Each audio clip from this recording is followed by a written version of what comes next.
Hello everyone, welcome back to our channel. इस time पे अभी अक्टूबर का मंथ चल रहा है, तो इस समय आप चाहें तो किसी भी प्लांट की कटिंग लगा सकते हैं।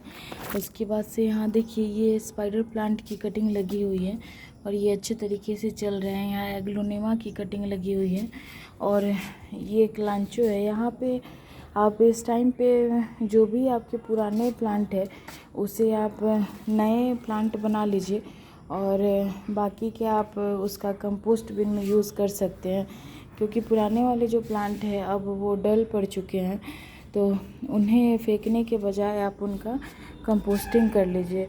और इस टाइम पे आप चाहें तो जेड प्लांट की भी कटिंग लगा सकते हैं। एग्लोनिमा तो रूट से ही डिवाइड होते रहते हैं, तो इन्हें रूट डिवीज़न के थ्रू आप एक से बहुत सारे प्लांट बना सकते हैं। और इसके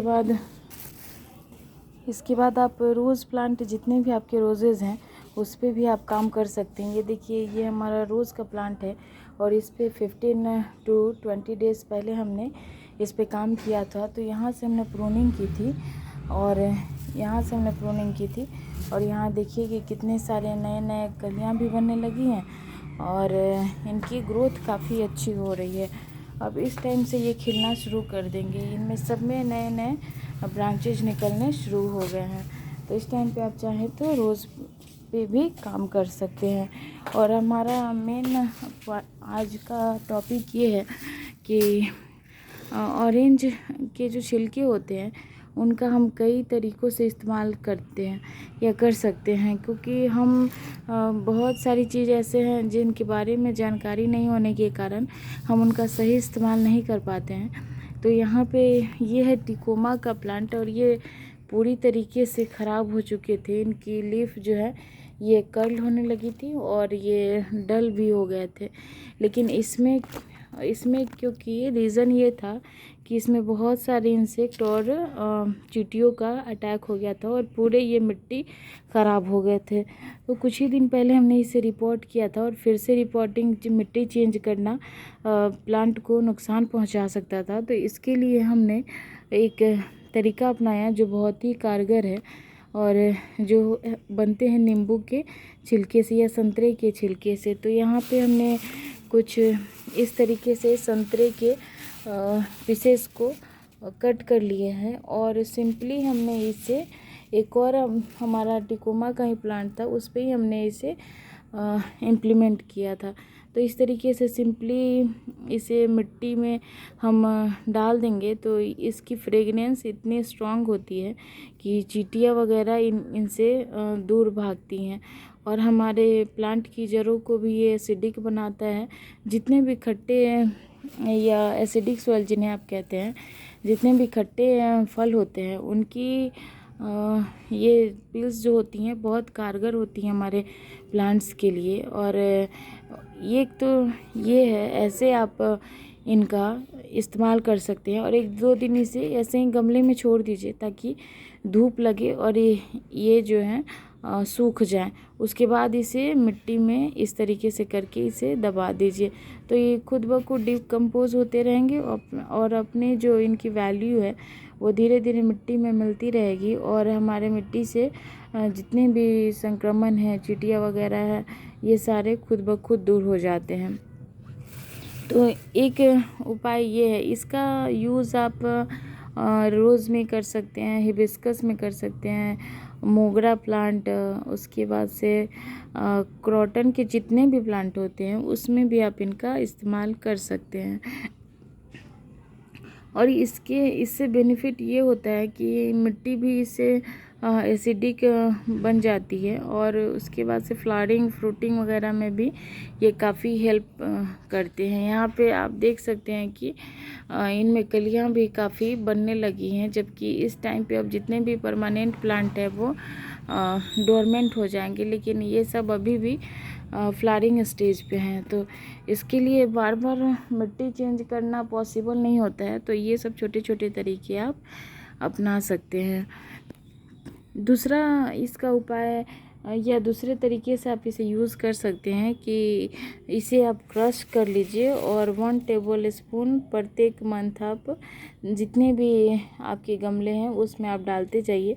तो उससे भी क्या होता है कि हमारी मिट्टी में रोगों से जो है वो छुटकारा मिलती है मिट्टी को, और प्लांट भी सही सलामत रहते हैं। ये ऑर्गेनिक फर्टिलाइज़र है और ऑर्गेनिकली ट्रीट करना ही काफ़ी बेहतर होता है, क्योंकि जितने भी रासायनिक उर्वरक हैं अगर हम मिट्टी में यूज़ करते हैं तो हमारे एनवायरनमेंट को भी नुकसान पहुंचता है, और ये हमारे मिट्टी को भी ये ख़राब करते हैं। तो अगर हम टेरेस गार्डनिंग कर रहे हैं तो नॉर्मली हम ऑर्गेनिक तरीके से इनका इस्तेमाल करें। यहाँ पे आप देखिए कि कितनी सारी कलियाँ बनने लगी हैं। इसमें ऑनियन और गार्लिक के जो पील्स होते हैं उसका भी हमने इस्तेमाल किया हुआ है, क्योंकि ऑनियन और गार्लिक भी काफ़ी फास्फोरस से युक्त होते हैं और ये प्लांट को भी ब्लूमिंग देने में काफ़ी हेल्प करते हैं। तो इस तरीके से हमने आज जितने भी ऑरेंज के छिलके हैं इसका इस्तेमाल किया है। आप एक बार ज़रूर करके देखिए, आपको ऑर्गेनिकली आपकी मिट्टी को ये अच्छे तरीके से ट्रीट करेंगे। और ये है रोज़ का प्लांट है, और बचे हुए जो भी हमारे ये ऑरेंज के पील्स हैं वो इनमें हम यूज़ कर लेंगे।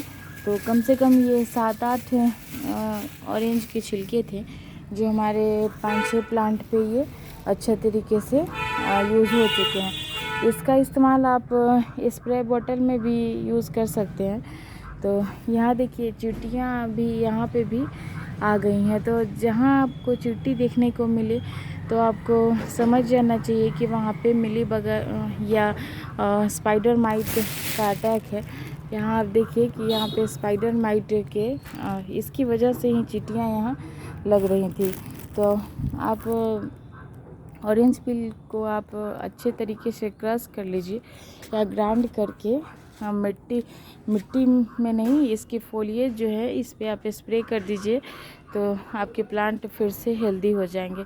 और एक रोज़ के प्लांट में कम से कम 20 से 25 कलियां बनी हुई हैं, और ये डे बाय डे ऐसे ही ग्रोथ करेंगे अभी से लेके अप्रैल मंथ तक। तो इनका ख्याल रखना बहुत ज़रूरी है। जितने भी अब पोर्टुलाका के प्लांट हैं ये सीड बनाने लगे हैं, तो आप अगर इनमें और ज़्यादा फ्लावरिंग लेना चाहते हैं तो इसे आप कट करके फिर से इसमें कंपोस्ट डाल दीजिए। तो ये दिसंबर तक आपको खिलेंगे। हमारे साइड में ये दिसंबर तक खिलते हैं। तो इस तरीके से आप इनका यूज़ कर सकते हैं। और ये हैं टर्टल वाइन, और इसमें देखिए इसमें फ्लावरिंग होने लगी है। तो अब ये ग्रोथ नहीं लेंगे, तो आप चाहें तो इनकी कटिंग वगैरह भी आप लगा के नए प्लांट्स रेडी कर सकते हैं। ग्वामफेरना भी आप इस टाइम पे लगा सकते हैं। और जितने भी यहाँ पे टोमेटो की सीडलिंग हमने की हुई है तो ये भी काफ़ी अच्छे तरीके से उगाए हैं। और जितने भी ये मैरीगोल्ड के प्लांट है इनकी आप टाइम टू टाइम पिंचिंग करते रहिए, तो ये बहुत ही अच्छे तरीके से घने होके और ढेर सारी ब्रांचेस देंगे, और इसमें बहुत सारी फ्लावरिंग भी होगी आने वाले टाइम में। और यहाँ आपने अगर आप रेगुलर वॉच कर रहे हैं तो आपने देखा होगा कि ये हमारे ब्रिंजल के प्लांट हैं, और इसकी हमने कटिंग कर दी थी। ये पूरे तरीके से ख़राब हो चुके थे, तो इनकी ब्रांचों को हमने कट कर दिया था। यहाँ आपको विजुअल हो रही होंगी। ये फिर से नए ग्रोथ लेके बढ़ रहे हैं और फिर से इनमें फ्लावरिंग होने लगी हैं। तो आपके जो भी प्लांट अगर आपको लगे कि ये ख़राब हो रहे हैं तो उन्हें आप पिंचिंग या हार्ड प्रूनिंग कर दीजिए, तो फिर से वो सरवाइव कर जाते हैं। तो चलिए, अगर हमारी वीडियोस आपको पसंद आती हो तो इस चैनल को लाइक शेयर एंड सब्सक्राइब कीजिएगा। Thanks for watching.